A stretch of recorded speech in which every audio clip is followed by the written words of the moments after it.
So hello guys, what's up and welcome back to my YouTube channel.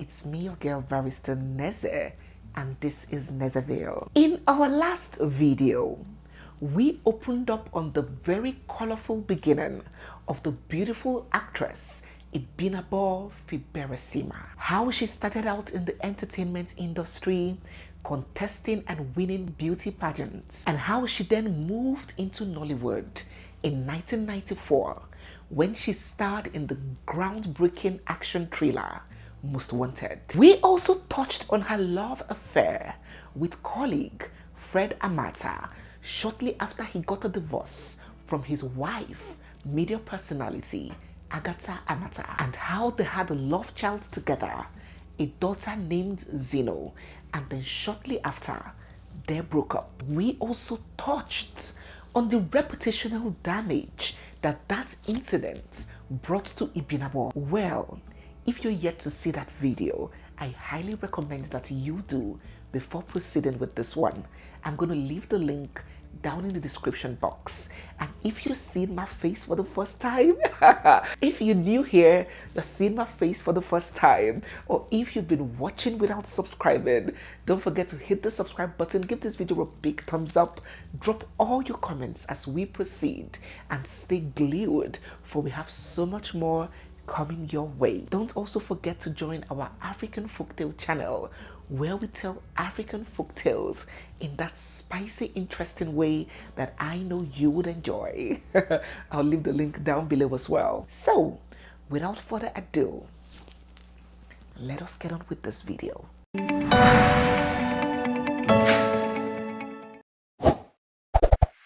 Well, after IBINABO's split with Fred, remember that she now had 3 children, 2 boys from her previous relationships and the daughter she had with Fred. She went ahead to adopt 2 more children, making her a mother of 5.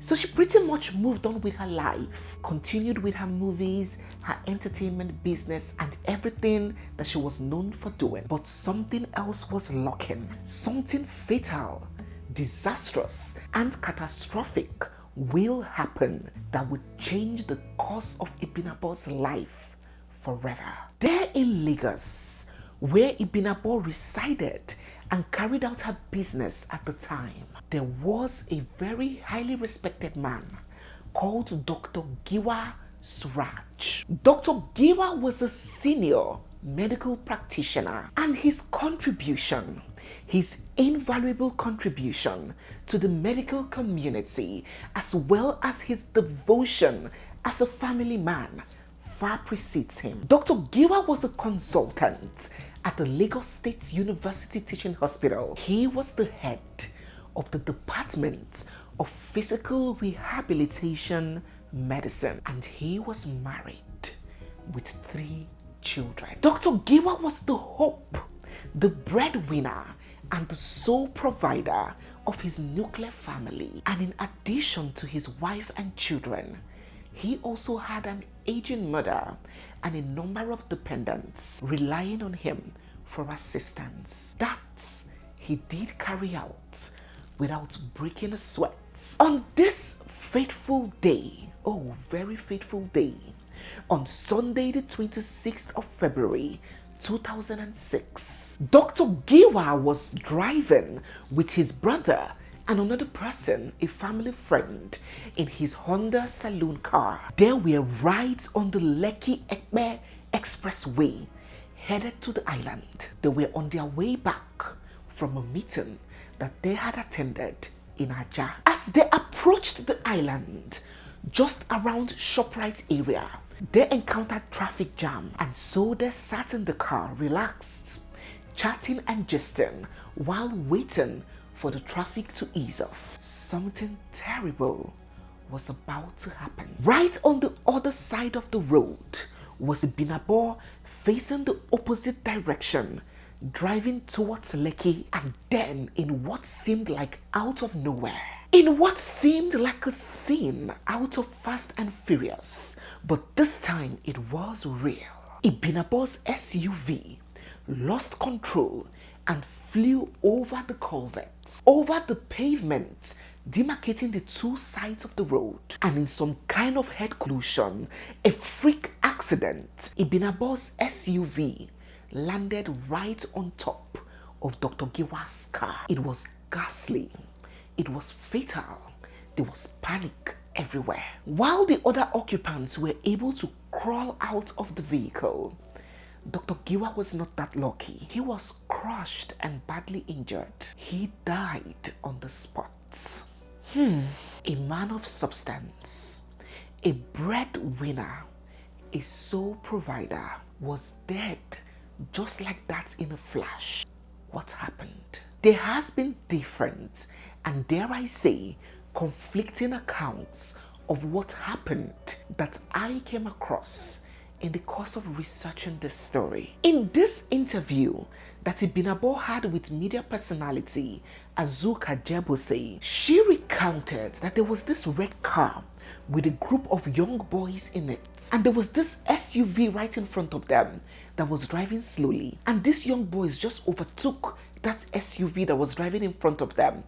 And when she did too, when she overtook that slow SUV and went in front of the boys, they were angered, and according to her, these young boys overtook her vehicle, swerved right in front of her, making a stop, and then in panic trying to avoid them, she made a swerve, and next thing she knew, the car was on the other side of the road, and that was how the accident happened. She said that she was on her way home after picking a friend's daughter from church fellowship that evening, and that no, she was not drunk. In another interview I came across, IBINABO is reported to say that she was being chased by armed robbers, and in the process of running away, she lost control and that accident happened. But Dr. Giwa's family had a contrasting story, a contrasting statement and account of what happened on that fateful day. According to Biola Giwa Adeyemi, the late doctor's sister, she asserted that that accident was caused purely by drunk driving and overspeeding. And then what made it worse, according to her, was that after the accident, IBINABO fled the accident scene without checking for survivors or trying to help. So according to her, she claimed that not only was IBINABO overspeeding and driving under the influence, she also hit and run. She took the license plate and the registration out of the car and fled the scene. She claims that it was the people who witnessed the accident that was able to identify IBINABO, and they said that she was drunk and that it was the VIO, this vehicle inspection body, that was able to trace the car to Daniel Wilson. So Daniel Wilson gave the car to IBINABO, and that was how they were able to trace it down further to IBINABO. Now this was according to what Dr. Giwa's sister said. But I'm wondering, just personally wondering, such impact in an accident so ghastly that a car flew from one side of the road to another, will its occupants be so conscious to be able to start unscrewing plate numbers and leaving the scene when people are gathered? It's not like it happened in the midnight. People were gathered, people witnessed it. A crowd formed. So I'm wondering, curiously, how she was able to come down from the vehicle with the whole shock and then took the license plate and registration and disappeared without being noticed or seen. Well, that is just my own wonder. Drop in the comment section what you think so far, what you think these allegations by the doctor's sister. If you know of the story, if you know, you must have heard about this side of the story, how IBINABO was drunk and how she killed somebody and how she disappeared from the scene. Having described the intensity of this accident, what do you think? Is it possible? Let me know your thoughts down in the comment section. However, IBINABO denied this allegation. She claimed that she passed out. She was like in a coma, and that she didn't run away. She was taken to the hospital and she didn't even know where she was. Whatever be the case, if you were thinking that being labeled the husband snatcher and the home wrecker of Nollywood was scandal enough, then you had better brace yourself for the smear of causing somebody's death and being labeled a murderer would have on IBINABO's life and career. So according to IBINABO, she woke up at the hospital from a coma, or should we say from sedation, to the shocking realization that she had caused the death of a man. The police had already been informed, and as soon as she was awake, they were right there in the hospital to take her statement. After she gave it to them, she was arrested right there in the hospital and then charged to court.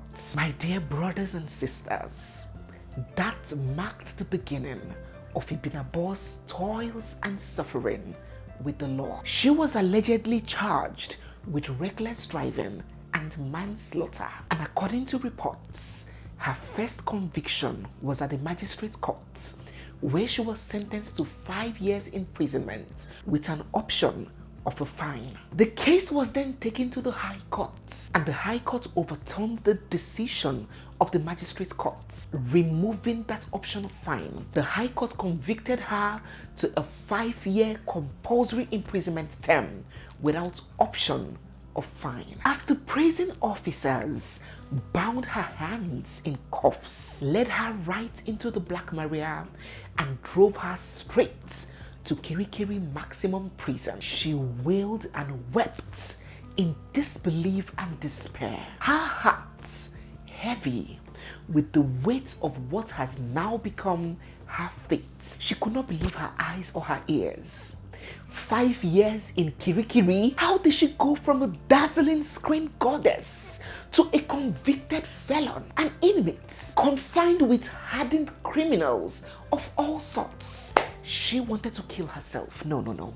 She just wanted to die. She immediately began contemplating suicide. So as she began doing her time in Kirikiri prisons, her lawyer swung into immediate action and appealed her case, filed an appeal at the Court of Appeal. And then after 3 months of incarceration at the Kirikiri female prisons, her lawyer managed to secure her bail pending the determination of her appeal. IBINABO was out of prison while her case at the Court of Appeal was being heard, and it took some years before the Court of Appeal could arrive at a decision on IBINABO's matter. But judgment came, and it was time for IBINABO to know her fate, whether the sentence will be upheld or overturned. And then in 2016, the Court of Appeal justices delivering judgment on this case.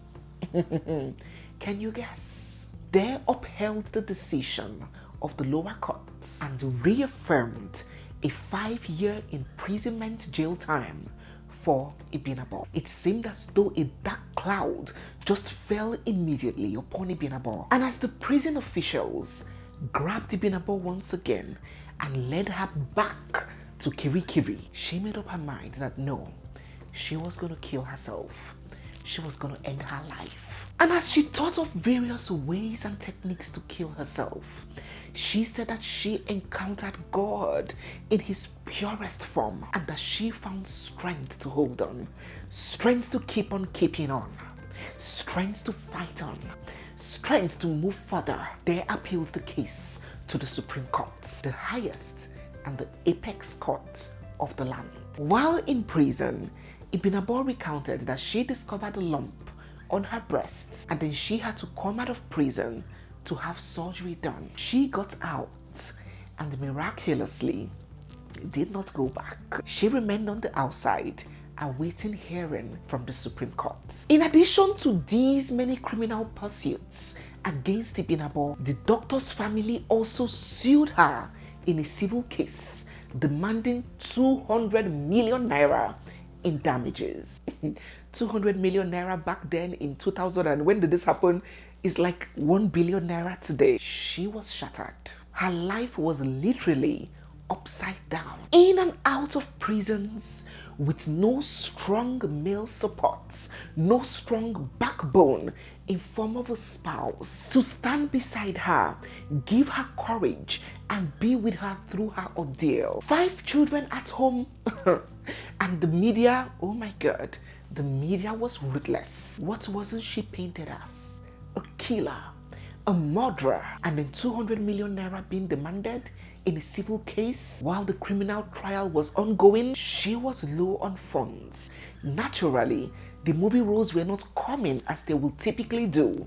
A lot of people didn't want to associate with IBINABO. She got sacked as the president of the Actors Guild of Nigeria because of this case. It was just too much for one person to handle. The mental and emotional strain that this whole chaos came with took a heavy toll on IBINABO's health.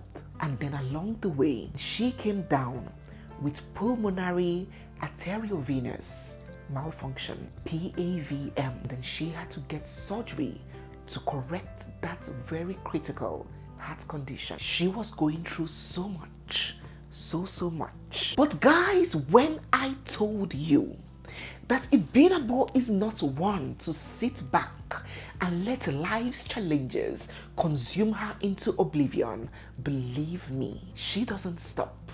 She keeps on trying. Despite IBINABO had not always been lucky with men and relationships, after her affair with Fred came to an end, she tried a couple of relationships that still didn't work. But she still desired a steady and well-defined relationship with a man. She said that she had prayed and she had wept and she had asked God to send her own man. She had 5 kids. She was in her 40s and she had never been married. She wanted to be married and she got married. Now, during IBINABO's school days at the University of Ibadan, she met a certain gentleman called Uche Ebuka. Uche was a student at the institution and they had a close relationship while at school. After graduation, they both went their separate ways, but somehow, in the course of destiny, they reconnected and then they became best of friends. Uche was a businessman based in the United States. He was a single father of 2 children. They did get along very well. They were so close. In fact, according to IBINABO, they were like brother and sister. IBINABO recounted how their friendship went so deep and so close that their children began pitching them up to each other. In fact, she said that it was their children, her children and Uche's children, who planned the whole engagement. And on that fateful day, when Uche was to propose, oh my God, Uche's children were calling from America, asking him, Daddy, have you asked her? Have you asked her? Did she say yes? While her own children were urging her on, Mommy, say yes. And she did say yes. And boy, did we have a wedding to plan. IBINABO described Uche as a family-oriented person who knows how to look after his woman, a man who has the fear of God and stays committed to work. Oh, she said that they pray a lot and that he supports her kind of job so much. Oh, that he is her soulmate. She said that she thanks God Almighty that her other relationships with these other men did not work. God kept her for Uche Ebuka. So in December of 2014, this couple, these friends turned lovers, had their traditional wedding, and then it was closely followed by an intimate white wedding ceremony. Both ceremonies holding there at IBINABO's place in Rivers State. Oh, you had to see the unique theme of their wedding. You had to see them in their beautiful chariot, beaming with smiles, filled with hope as the future stretched right before them. The joy in their eyes reflected the excitement for the journey that they were both about to embark. But there was a but. Only 2 years after IBINABO and Uche walked down the aisle, she took to her Facebook page to announce that her marriage with Uche has crashed and they had gotten a divorce. Oh yes, you heard me. That heavenly friendship of over 20 years, unfortunately, could not survive up to 2 years in marriage. And there she was again, facing the re-emergence of singleness, as she put it. There she was again, another one bites the dust. Imagine waiting almost all your life for marriage, only for it to happen at 43, and then it doesn't even last up to 2 years. How distressing is that? So just imagine that she had a child for Uche. It would have then made her a mother of 4 children from 4 different men. There she was, heartbroken, distraught, the court proceedings still going on, her reputation in the MURD. Public ridicule was the order of the day.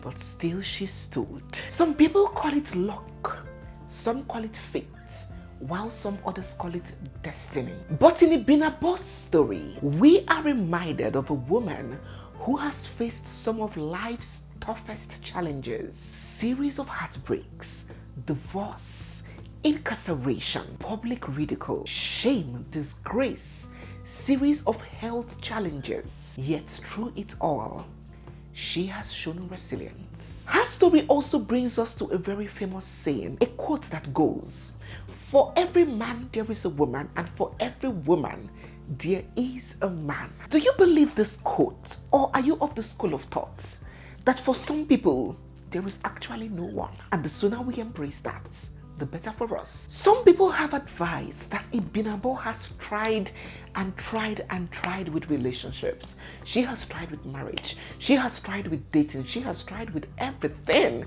And none of it have seemed to work. None of them have seemed to work. Some people have advised her that she should just face her children. She's in her 50s now. She should just face her children, face her career, and face her God, and stop trying with this man. Maybe marriage or relationship is not made for her. While for some others, they're like, no, hell no.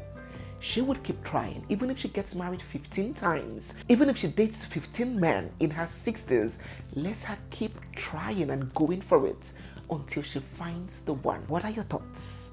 What kind of advice do you have for IBINABO or women who have found themselves in that situation where they have been trying in their 20s, in their 30s, in their 40s, and now in their 50s, and they can't seem to get a hold of a firm, steady relationship? Do you believe that they should keep on trying and never give up? Or do you believe that they should just give it a rest? What are your thoughts?